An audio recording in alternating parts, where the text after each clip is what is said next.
우리는 2020년 1월 첫째 주일부터 하나님께 쓰임받는 인생이라는 큰 주제 속에서 다윗을 살펴봤습니다. 저는 그 시간 동안 사건을 취재하는 기자처럼 다윗을 인터뷰하고 싶었어요. 말씀 속에 다윗에게 많은 질문을 던졌고 그의 대답을 기다리며 온 마음을 기울여 경청했습니다. 또 영화를 보는 관객처럼 다윗을 만났어요. 엔딩 크레딧이 올라갈 때까지 한 장면 한 장면을 놓치지 않고 푹 빠져서 봤던 것 같아요. 단순히 말씀을 준비하기 위해서만은 아닙니다. 다윗을 캐스팅했고 끝까지 함께 하셨던 하나님을 오늘 살아계신 나의 하나님으로 믿고 체험하고 싶었기 때문이에요. 다윗이 걸어간 인생길이 저와 여러분이 걸어가야 할 길입니다. 남의 이야기 아니에요. 우리의 이야기입니다. 그 인생의 걸음을 걷고 있는 다윗의 마음, 태도, 지혜를 배우고 싶었어요. 그렇게 10개월을 코로나와 함께 걸은 것만이 아니라 다윗과 함께 걸어서 오늘 여기까지 오신 겁니다. 33번째 시간 시편 23편이에요.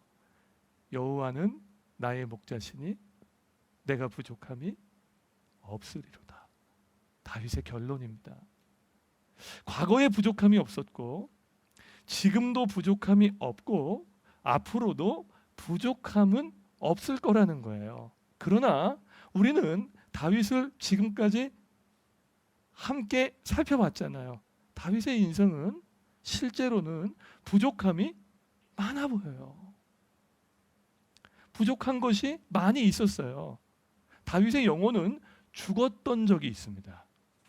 사람이요, 갑자기 심장마비가 오면 응급처치로 심폐소생을 해요. 심폐소생하지 않으면 살아날 수 없을 만큼 심장이 죽어버린 거예요. 그렇게 다윗의 영혼은요, 죽었던 적이 있었습니다. 죽을 뻔한 게 아니에요. 죽었었어요.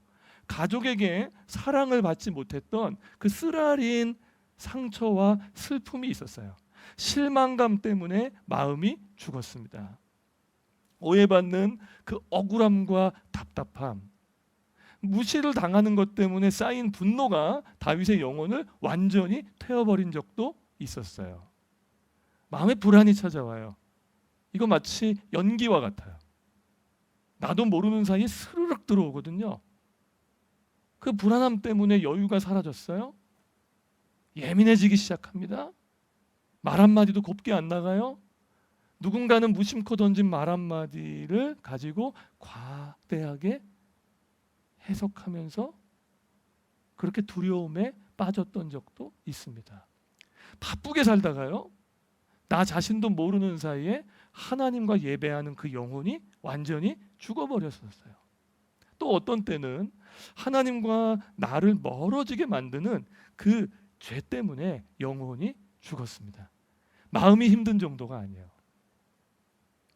오늘 좀 힘드네, 오늘 좀 아프네, 아니에요. 완전히 그 영혼이 죽었었어요. 사망의 음침한 골짜기로 다녔어요. 제가 방송에서요, 세상에서 가장 위험한 절벽길을 본 적이 있어요. 근데 영상으로만 보는데도 현기증이 나요. 아찔합니다. 중국 그 산동성에 있는 산이었어요. 근데 그 산이, 그 절벽길이 깎아지르는 듯한 그 험한 산이 사망의 음침한 골짜기인 거예요. 일단요, 이 길은 좁아요. 둘이 못 가요. 혼자 가야 됩니다. 조금만 실수해도요, 다치는 게 아니에요. 떨어져서 죽습니다. 시체도 못 찾아요. 이렇게 사망의 음침한 골짜기를 지나는 사람은요, 쉴 수가 있나요, 없나요? 못 쉬죠. 그 절벽 끝에서 쉴 수 있는 사람은 없어요. 늘 긴장하고 살아야 돼요. 잠도 푹 자지 못해요. 근데 거기다가 하나를 더 이야기합니다. 그 골짜기가 음침해요. 무슨 뜻이에요? 혼자밖에 갈 수 없는 그 칼날 위에 서서 걷는 것 같은 그 조마조마한 길을 낮에 걷는 게 아니었다는 거예요. 밤에 걷는 것과 같았던 인생을 살았던 거예요. 여기서 끝이 아닙니다. 다윗의 인생에는 쥐레처럼 숨어있는 원수들이 있었어요. 살다 보면 갖게 되는 마음의 갈등이 아니에요. 그러니까 불편한 관계가 아니라고요. 원수입니다. 원수. 둘 중에 하나는 죽어야만 끝날 것 같은 악연이에요. 나는 좀 잘 지내보고 싶어요. 자꾸 와서 건드려요. 나는 그 사람에게 그런 마음 갖고 싶지 않아요. 근데 나를 타겟해서 계속 죽이려고 하는 거죠. 처음엔 그런가 보다 했어요. 그냥 내가 싫은가 보다. 그런데 이 원수가요, 점점 더 제 숨통을 조여오기 시작하는 거죠. 그 원수 때문에요, 살아갈 이유와 목적을 완전히 잃어버리는 상황까지 가게 되는 거예요. 그 원수 때문에요, 더 이상 살아갈 힘을 잃어버리는 상황이 되는 거죠. 안 그래도요, 사망의 음침한 골짜기를 지나요. 그런데 거기서 누굴 만나요? 원수를 만나요. 그러니까 영혼까지 죽었죠. 그러니까 이런 삶이 되면요, 바닥을 쳤다고 말하는 게 맞아요. 참 힘듭니다. 이쯤 되면요, 부족함이 있어야 돼요, 없어야 돼요? 있어야죠. 이쯤 되면요, 결핍이 있고 나 힘들어 라고 이야기해도 옆에 있는 사람이 위로해 줄 만큼의 그런 부족함이에요. 그런 현실인데요, 다윗에게는요, 그런 사망의 음침한 골짜기 속에서도, 원수 가운데서도 영혼이 죽어나가는 마음이 완전히 떨어져 나가는 상황 속에서 한 가지의 빛이 있었는데, 그것이 무엇이냐면 하나님에 대한 확신이에요. 그 확신은 이렇게 고백돼요. 주께서 나와 함께 하셨다. 그렇구나. 하나님이 거기에 나와 함께 하셨네.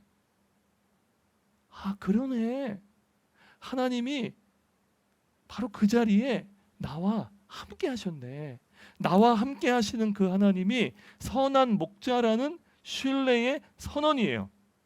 그러니까 선한 목자이신 그분을 신뢰하면서 걸어가는 순간 그 신뢰가 삶 속에서 체험이 되기 시작하죠. 다윗은요, 나와 함께 하시는 하나님이 선한 목자라고 고백하면서 그분은 푸른 풀밭과 쉴 만한 물가로 나를 인도하시는 분이라고 말합니다.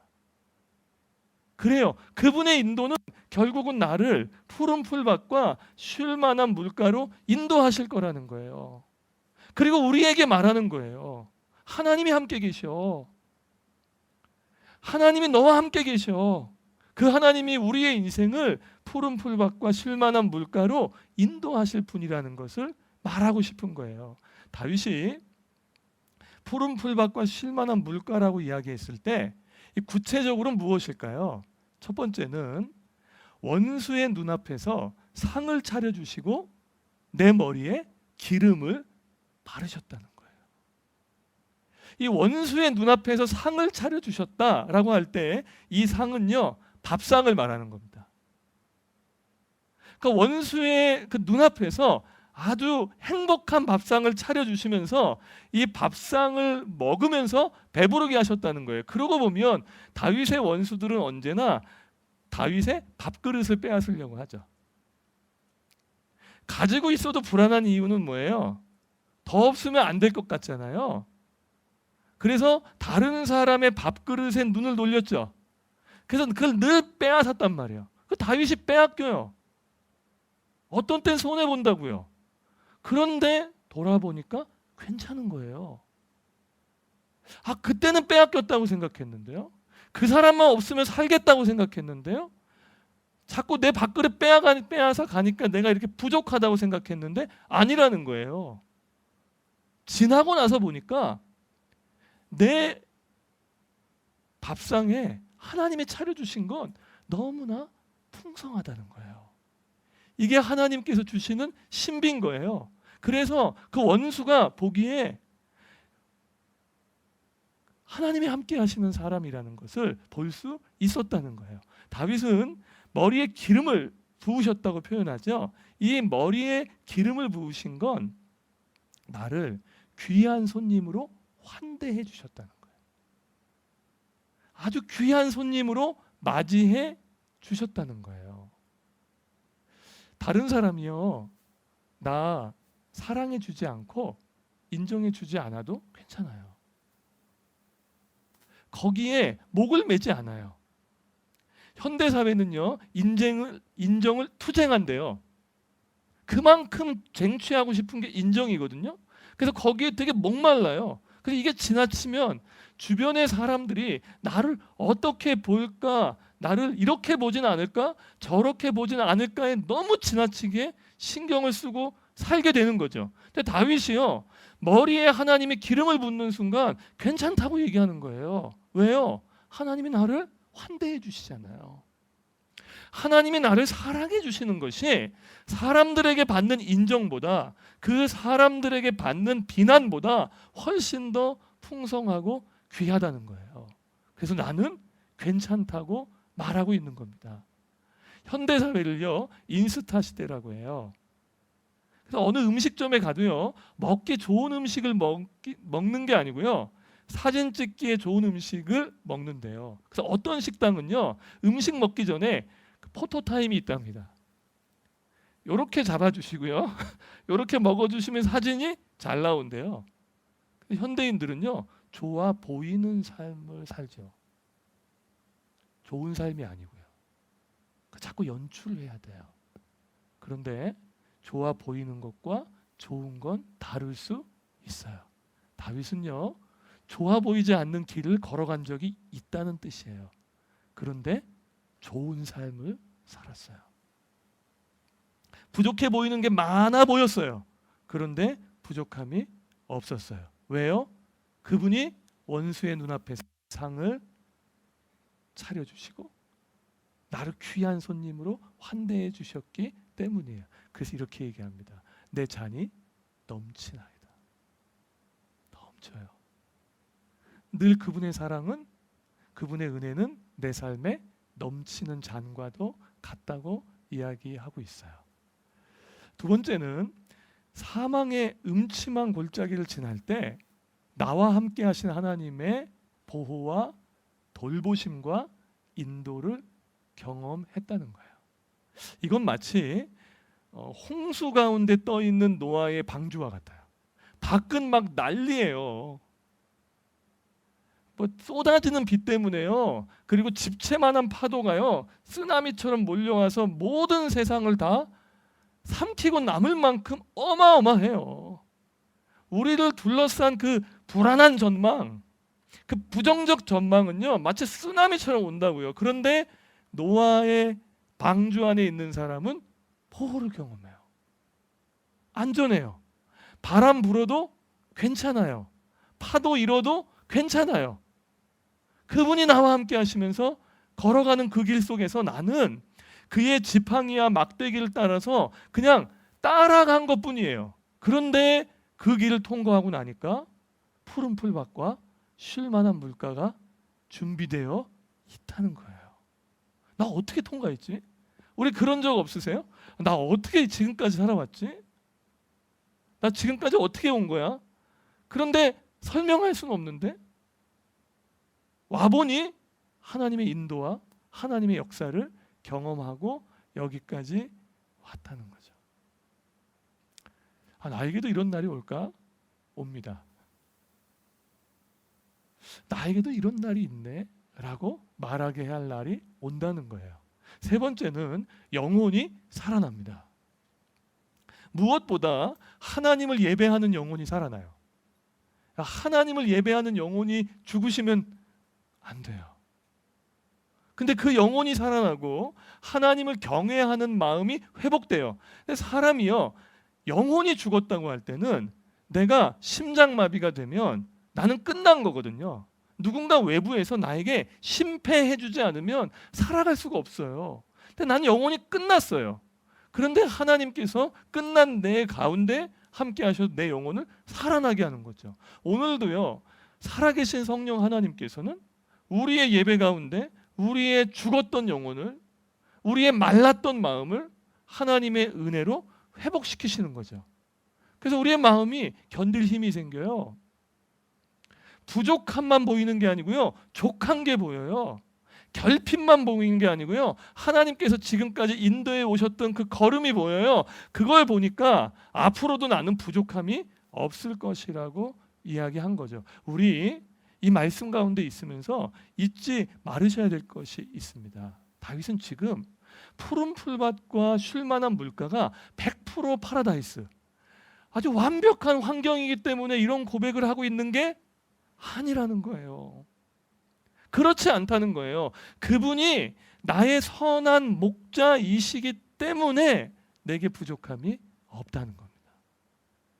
그분이 나의 목자이시기 때문에 나는 부족함이 없고 앞으로도 없는 인생을 살아갈 거라는 고백인 거예요. 다윗의 이 고백이 말이 아니라 삶인 게 전 정말 부러워요.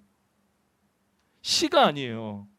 정말 다윗의 부족함 없는 상태, 그렇게 다윗이 시가 아니라 부족함 없는 상태로 고백할 수 있는 이유는 그의 가치관이 변화되었기 때문이에요. 그의 가치가 달라졌어요. 어딜 통과하면서? 사망의 음침한 골짜기를 통과하면서. 그의 가치관이 새로워지고 기준이 바뀌었다고요. 어딜 통과하면서? 원수와 함께 더불어 살아가면서. 어떻게 바뀌었을까요? 욕망 중심의 사람에서 관계 중심의 사람으로 변화된 거예요. 만약에요, 우리의 삶의 기준이 욕망이잖아요. 내가 지금 가지고 있는 가치관이 무언가를 더 얻어야만 하는 욕망이 지배하잖아요. 그러면 밑 빠진 독에 물 붓게요. 아무리 가지셔도 부족해요.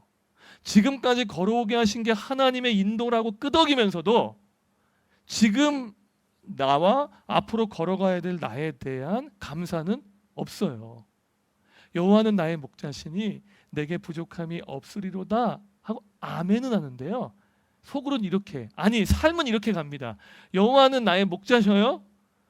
그럼 이것도 주시고 이것도 해봐요.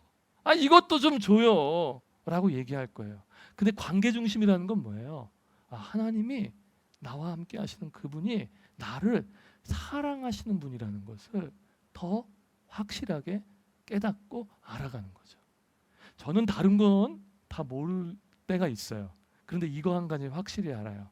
하나님이요, 우리 구원하고 싶으셔서요, 하나뿐인 아들을 아끼지 않고 내어주셨고요, 그리고 그것이 하나님의 부족함 없는 사랑이라고 이야기하셨어요. 우리가 받은 구원은요, 바로 그 예수님 때문에 받은 구원이에요. 아무도 그 사랑에서 끊을 것이 없다고 하셨어요. 사망도 기근도 결핍도 그리스도의 사랑 안에서 우리를 끊을 수 없다. 이것이 예배하고 있는 우리의 힘 아닌가요? 이것이 예배하고 있는 우리의 능력 아닌가요? 아들을 아끼지 않고 내어주신 분이라면 내 인생을 맡겨도 되겠다라는 확신이 점점 생겨가는 거죠. 그래서 다윗의 믿음은 불가능한 걸 가능하게 만드는 믿음만 있었던 거 아니에요. 우린 자꾸 믿음하면 불가능한 것을 가능하게 만드는 믿음만을 생각해요. 황무지에서 두바이를 만들어내는 이런 믿음을 생각해요. 근데 다윗이 갖고 있는 믿음은 뭐였냐면 하나님의 사랑에 대한 확신이었어요. 이게 점점 커져요. 그래서 이렇게 고백합니다. 나의 평생에 선하심과 인자하심이 반드시 나를 따르니 내가 여호와의 집에서 영원히 살리로다. 아, 이게 무슨 이야기예요? 이게 우리 시대의 가치관으로는 전혀 안 맞는 이야기인 거 아세요? 여러분, 누가 누굴 따르나요? 우리 시대에는 심 없는 자가 심을 가진 자를 따르죠. 아쉬운 게 많은 사람이 아쉬울 게 없는 사람을 따르죠. 그래서 우리도 그래서 성공하고 싶은 거잖아요. 어디 가서 아쉬운 얘기 안 하고 싶으셔가지고. 근데 이건 뭐예요? 하나님이 우리를 따라요? 우리가 하나님 따라가야 될 것 같지 않아요? 이런 경우는요, 이 세상의 질서가 깨질 때는 딱 한 가지밖에 없습니다. 사랑이에요. 우리의 딸이요, 어떤 소도둑놈 같은 남친을 만나요. 아무리 봐도 내 딸이 아쉬울 게 없어. 그렇게 따라다니는 게 속상해. 아, 왜 그렇게 따라다녀? 너 아쉬울 게 없어. 네가 나 이러고 있는데 딸이 얘기하는 거죠. 그냥 좋은 걸 어떻게 해. 사랑만 이 심의 질서에 거슬러 올라가죠. 지금 뭐 하는 거예요? 왜 하나님이 나를 따른다고 이야기하는 거예요? 하나님 나를 사랑하신다는 확신이에요. 그래서 그 마음에 소원이 생겼어요. 나 그분의 집에 살 거야. 나 그분과 함께 살 거야. 영원히. 왜요? 성공한 사람 집에서 사는 게 행복한 게 아니고요. 사랑하는 사람 집에서 사는 게 행복한 거예요. 다윗은 그것을 하나님과의 관계 속에서 더 알았던 거예요. 그래서 내가 왕이든 뭐 도망자든 상관없이 나 하나님과 함께 살래. 오늘 묻겠습니다. 여호와는 나의 목자시니 내게 부족함이 없으십니까? 진짜로 그렇습니까? 저는 이 질문 앞에서 언제나 아멘으로 대답했어요. 그런데 이 아멘은 확신형 아멘이기보다는 소원형 아멘이었어요. 그렇게 되기를 원합니다. 제 삶을 들여다보면 살짝 애매했어요. 하나님이 나의 선한 목자인 걸 믿어요. 그리고 아멘해요. 근데 삶에는 부족한 게 있어요. 그걸 막 느껴요. 어떤 때는요, 그 부족함이 더 커서 그분이 내 목자라는 사실이 나에게 힘이 안 돼요. 그리고 어떤 때는요, 그분이 목자라는 사실이 내 부족함 위에 있어서 또 누리기도 해요. 그래서 어느 날 제가 이렇게 이야기했어요. 애매하다. 이것도 아닌 것 같고 저것도 아닌 것 같아요. 없는 건 아닌데 또 모두를 커버할 수 있는 건 아닌 것 같고, 아닌 건 아닌데 2% 부족해요. 그 주변에 있는 그리스도인들을 봤어요. 그랬더니 그분의 선하심과 인자하심을 맛보고 누리는 사람들을 찾아보기가 어려웠던 거예요. 그리스도인들은요, 착하긴 하세요. 네, 이거는 확실합니다. 조금 더 착하세요. 그런데 착한 게 우리의 목표는 아니거든요. 착한데 염려가 가득해. 근심이 많아. 상대적 박탈감에 막 흔들려요. 세상을 되게 부러워하면서 몸은 여기에 있어요.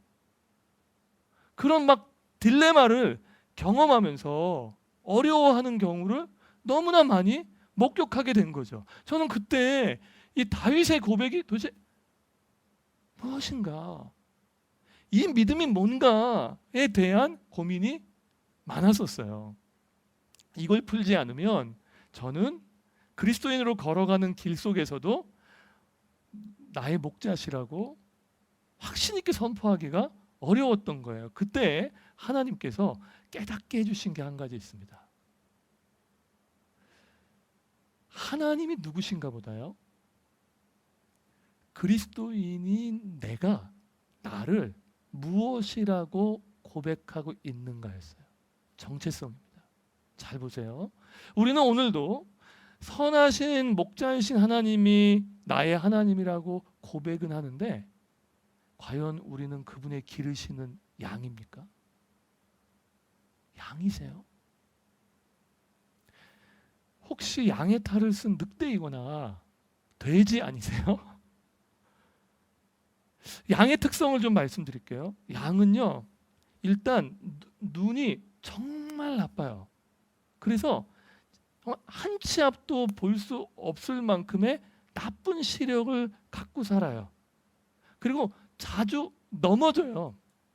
근데 넘어지면은 스스로 혼자 일어날 힘이 없어요. 못 일어나요. 목자가 이렇게 세우기까지는. 그 방향 감각이 둔해가지고요, 길을 잊어버려요. 근데 거기다가 고집은 셉니다. 그래가지고 잃어버렸는데 계속 직진이에요. 그러니까 정주행입니다. 돌아올 수가 없어요. 목자가 찾기 전까지 양은 절대로 다시 목자 앞으로 돌아올 수가 없는 거예요. 그게 양이에요. 하나님, 저는 못 봐요. 하나님, 저는 방향 감각 없어요. 하나님, 저는 아무것도 아니에요. 근데 고집은 세요. 이게 양입니다. 그런데 이 양이요, 그래서 결정적인 특징을 두 가지를 갖고 있어요. 먼저는 자신을 책임지고 있는 목자의 음성은 듣습니다. 목자만 양을 아는 게 아니에요. 목자는요, 양을 알듯이 양도요, 자신을 책임지고 있는 목자의 목소리는 알아요. 그래서 그 목소리가 들리면 그 양은 그 목자를 알아보고 그 목소리가 인도하는 대로 따라가는 거죠. 그 다음은 양은 홀로 있지 않아요. 양떼 가운데 있습니다. 만약에 양이 혼자 있잖아요. 그 양을 뭐라고 말하나요? 잃어버린 양이라고 말하죠. 기르는 양은 아닌 거예요. 목자의 손을 거쳐서 목자의 양육을 받는 기르는 양은 양떼 가운데 있는 거예요. 근데 잃어버린 양은 하나님이 목자가 찾아내는 사랑을 만끽하긴 하지만 뭐가 없어요? 자라남이 없는 거죠. 왜요? 양떼 가운데 있지 않기 때문이에요. 그러니까 저는 우리의 신앙생활에 이 공동체가 얼마나 중요한지를 이 양 때문에 알았어요. 늘 잃어버린 양이에요. 그분 안에서 그분이 기르는 양으로 들어올 때에 그분이 역사하기 시작한다는 걸 알게 된 거예요. 이거를 주님은 우리가 주님의 몸이라고 이야기하셨죠. 팔과 다리가 몸에서 떨어져 나가면 불편한 게 아니라 죽는 것이 된다고 말씀하셨잖아요.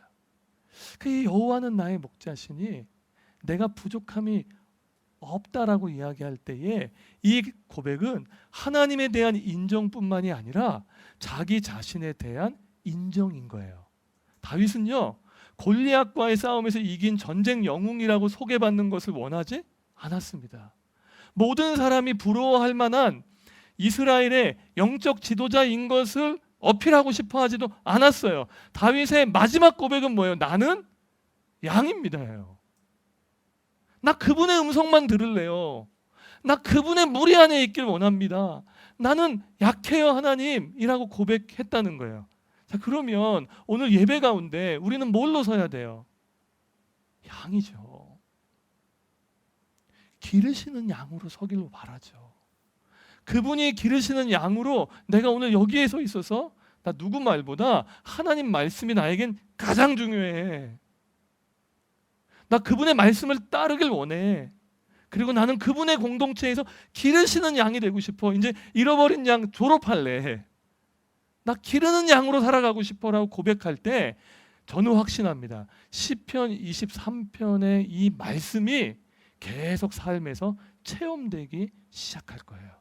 오늘 하나님이 우리에게 묻습니다. 선한 목자라고 고백하고 있는 우리 모두는 과연 그분의 양인가? 2007년도 2월이에요. 당시에 큰아들이 5살이고요. 둘째 아들이 3살 때에 그 레고 월드라는 블록 놀이터에 간 적이 있어요. 그 블록 놀이터 입구에는요, 블록으로 만들어 놓은 미로가 있었어요. 근데 그 미로를 보자마자 두 아들이 정신줄이 나간 거죠. 그래서 그 미로에 들어서면서 저한테 이렇게 얘기하고 갔어요. 아빠 금방 갔다 올게. 근데 생각보다 그 미로가 찾기가 까다로운 거예요.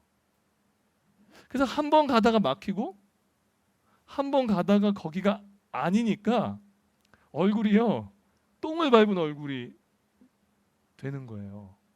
당황한 거예요. 이거 어떻게 해야 되지? 어떻게 해야 되지? 그렇게 어쩔 줄 몰라 하고 있는 그 아들들이요, 어떻게 그 미로에서 나오게 됐을까요? 답은 아빠예요. 아빠는요, 길을 알고 있어요. 어디로 어떻게 가야 될지 알고 있었어요. 제가 왜 알 수 있었을까요?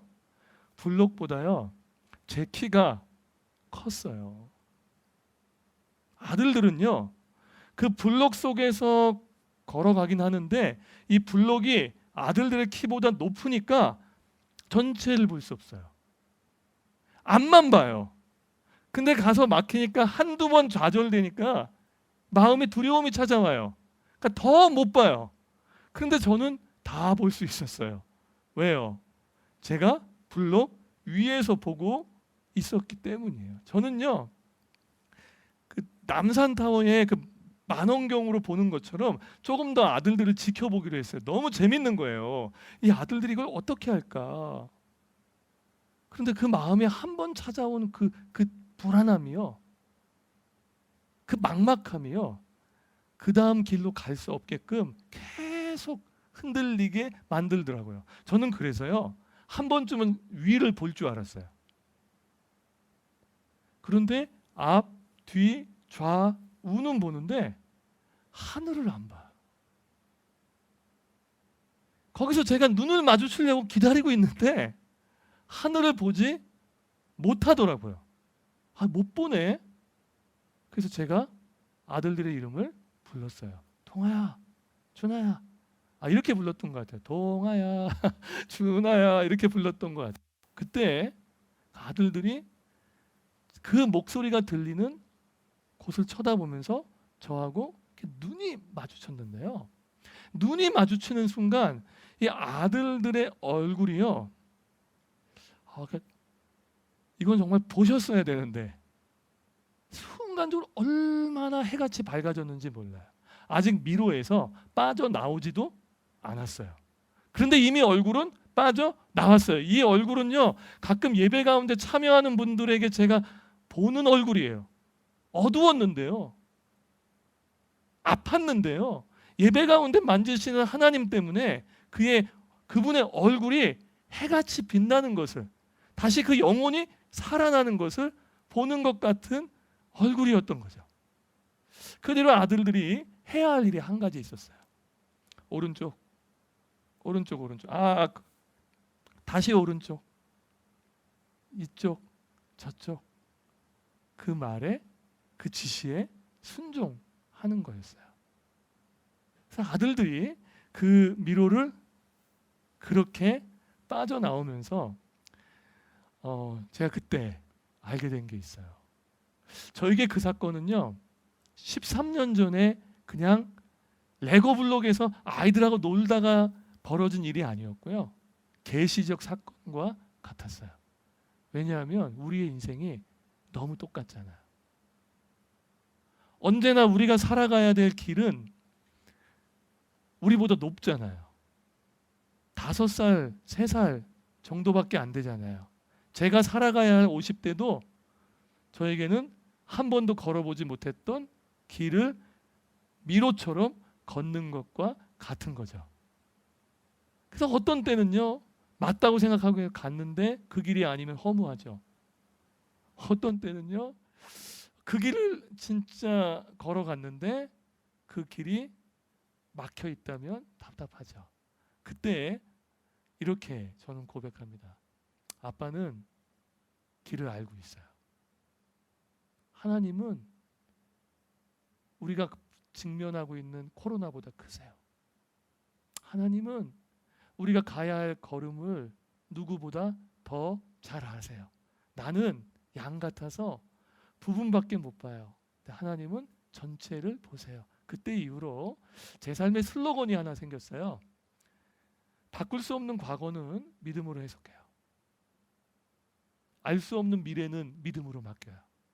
그리고 오늘 지금 제게 주어진 삶의 걸음을 신실하게 걸어가는 은혜를 달라고 기도하기 시작했어요. 그래서 과거는 믿음으로 해석하고요, 알 수 없는 미래를 믿음으로 맡기니까요, 하나님께서 오늘 여기까지 가장 선하게 인도해 오셨어요. 쉬운 길은 아니었죠. 그러나 여기까지 오게 하셨어요. 저만 안 쉬운가요? 아니요. 우리 모두 다 그 길을 걸어 오셨죠. 근데 2020년은요 굉장히 잊을 수 없는 한 해인 것 같아요. 이 코로나와 함께 걸어가는 한 해예요. 이건 무슨 뭐 예측을 할 수도 없고요. 언제 끝날지도 모르겠고요. 같이 모이기도 어렵고요. 그래서 자꾸 흩어지게 만들고요. 잃어버리게 만들잖아요. 그런 상황 가운데 있을 때라도 오늘 우리를 이 자리까지 인도하신 하나님께 우리 이렇게 고백하면 어떨까요? 나의 평생에 선하심과 인자하심이 반드시 나를 따르리니 내가 여호와의 집에 영원히 거하리로다. 그 하나님이 코로나보다 크신 걸 믿으십니까? 그분이 우리가 가야 할 길을 가장 잘 아시는 분이라는 걸 신뢰하십니까? 그러면 하나를 더 물어볼게요. 난 양입니까? 양의 탈을 쓴 늑대이시면 곤란하죠? 돼지이셔도 안 돼요. 양이셔야 돼요. 그래서 우리 2020년 이 남은 3개월을 그분의 양으로서 그분이 기르실 수 있는 삶의 자리로 걸어갑시다. 그분이 우리의 목자이신 것과 같이 우리도 그분의 양으로 살아가는 은혜가 있기를 원합니다. 그리고 우리 이렇게 오늘 다윗의 마지막 설교를 시편 23편을 고백하면서 마치고 싶어요. 여호와는 나의 목자시니 내가 부족함이 없으리로다. 그가 나를 푸른 풀밭에 누이시며 쉴만한 물가로 인도하시는도다. 내 영혼을 소생시키시고 자기 이름을 위하여 의의 길로 인도하시는도다. 내가 사망의 음침한 골짜기를 다닐지라도 해를 두려워하지 않을 것은 주께서 나와 함께 하심이라. 주의 지팡이와 막대기가 나를 안위하시나이다. 주께서 내 원수의 목전에서 내게 상을 차려주시고 기름을 내 머리에 부으셨으니 내 잔이 넘치나이다. 내 평생에 선하심과 인자하심이 반드시 나를 따르니 내가 여호와의 집에 영원히 살리로다. 아멘. 하나님의 사랑을 삼는 자, 하나님의 평안을 바라보는 자, 너의 모든 것 창조하신 우리 주님이 너를 얼마나 사랑하시는지 하나님께 찬양과 경배하는 자, 하나님의 선하심을 닮아가는 자, 너의 모든 것 창조하신 우리 주님이 너를 자녀 삼으셨네. 하나님 사랑의 눈으로 너를 어느 때나 바라보시고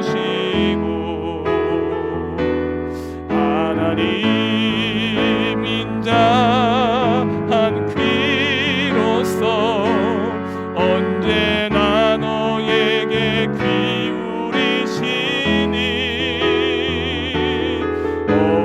어두움에 밝은 빛을 비춰주시고 너의 작은 신음에도 응답하시니 너는 어느 곳에 있든지 주를 향하고 주만 바라볼지라.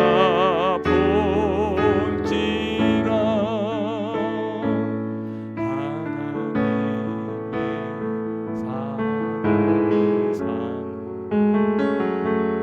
하나님의 평안을 바라보는 자, 너의 모든 것 창조하신 우리 주님이 너를 얼마나 사랑하시는지 하나님께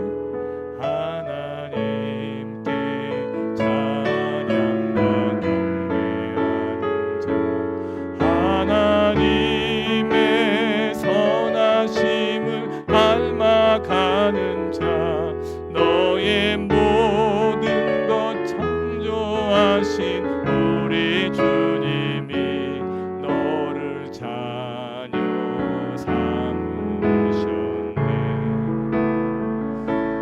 하나님 사랑의 눈으로 너를 어느 때나 바라보시고 하나님 인자한 귀로서 언제나 너에게 기울이시니 어두움에 밝은 빛을 비춰주시고 너의 작은 신음에도 응답하시니 너는 어느 곳에 있든지 주를 향하고 주만 바라보지. 어두움의 밝은 빛을 어두움에 밝은 빛을 비춰주시고 너의 작은 신음에도 응답하시니 너는 어느 곳에 있든지 주를 향하고 주만 바라보지라.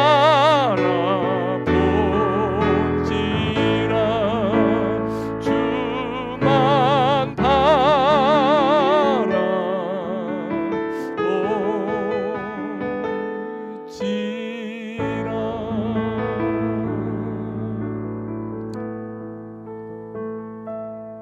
여호와는 나의 목자시니 내가 부족함이 없다라는 이 고백으로 시작된 다윗의 이 시가 아니라 우리의 상태가 되길 원합니다. 오늘날 그리스도인들이 경험할 수 있는 하나님의 능력의 말씀이기를 원해요. 우리 이렇게 기도합시다. 하나님, 이 말씀 교회를 다닐 때부터 알았고 어떤 사람은 외우기도 했고 또 너무나 잘 알고 있다고 생각한데 체험하는 거에 있어서는 너무 낯설지 않으십니까? 우리 이 시간 함께 기도할 때 하나님, 우리 이 시편 23편의 말씀을 가슴에 새기고 이 말씀대로 우리의 인생을 살아갈 수 있도록 이 말씀에 나타난 하나님의 보호와 인도를 우리도 경험하며 10월 달을 살아갈 수 있게 해달라고 우리 하나님께 간구하겠습니다. 하나님 아버지, 도와주시기를 소망합니다. 아버지, 시편 23편에 부족함이 없다라는 고백이 하나님 우리의 고백이 되기를 원합니다. 그런데 하나님, 우리는 참 부족한 게 많습니다. 아닌 건 아닌데 또 전부는 아닌 것 같습니다. 하나님을 믿는다라고는 이야기하는데 하나님, 내가 과연 하나님을 그 믿는 믿음 안에 내 삶의 걸음을 걸어가고 있는 부분에 있어서는 또 하나님 앞에서 이 말씀에 비추어 돌아보기를 원합니다. 아버지 하나님의 역사에 주시기를 소망합니다. 아버지 하나님 인도해 주시기를 바랍니다. 오 주님, 주께서 함께하여 주셔서 주께서 친히 우리 가운데 역사하여 주셔서 시편 23편의 말씀이 우리의 삶이 되게 하시고 시가 아니라 우리의 상태가 되게 하셔서 하나님, 우리를 하여금 우리의 영혼을 소생시키시며 사망의 음침한 골짜기 가운데 보호하시며 원수의 눈앞에서 상을 차려주시고 기름을 내 머리에 부으시는 그 하나님의 사랑을 만끽할 수 있도록 인도해 주시기를 소망합니다. 아버지 하나님의 역사해 주시기를 소망합니다.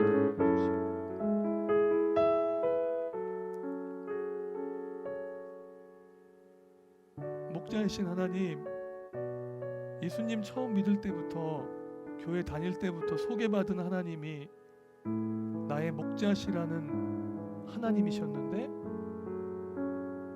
과연 이 소개받은 하나님이 우리의 삶을 만지시고 우리의 삶 가운데 구석구석에 역사하시는 하나님이신가를 체험할 수 있는 은혜가 있기를 원합니다. 아버지, 오늘도 우리의 하늘 아버지는 길을 알고 계십니다. 그래서 그분께 묻습니다. 그분의 기르시는 양으로 그분 안에서 살아갈 수 있도록 은혜를 베풀어 주십시오. 아버지 하나님, 우리 감자 공동체가 잃어버린 양을 향하여 하나님의 마음으로 다가갈 수 있는 은혜의 공동체가 되기를 원합니다. 쫓기는 양들도 일어나게 하셔서 그렇게 잃어버렸다가 찾은 양이 하나님의 공동체 안에서 건강하게 자라날 수 있도록 은혜를 베풀어 주십시오. 영혼을 소생시키시고 사망의 음침한 골짜기에서 보호하시고 인도하시며 원수의 눈앞에서 상을 차려주시고 우리의 머리에 기름을 바르시는 그 하나님을 체험하는 2020년 가을이 될 수 있도록 역사해 주십시오. 드립니다. 바칩니다. 어떤 분은 현장에서 하나님께 드리고 어떤 분은 온라인을 통해서 하나님을 예배하는 마음으로 하나님의 교회를 향하여 시간과 물질을 드립니다. 하나님이 모든 것 받으시고 부족함이 없는 공동체로 또 다른 누군가의 부족함을 채워주고 우리의 넘친 잔으로 또 다른 누군가를 섬기는 하늘 공동체로 나아갈 수 있도록 복을 내려 주십시오.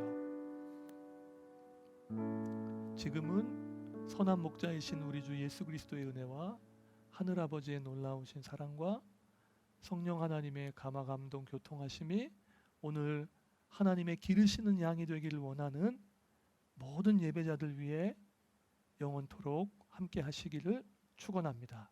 아멘.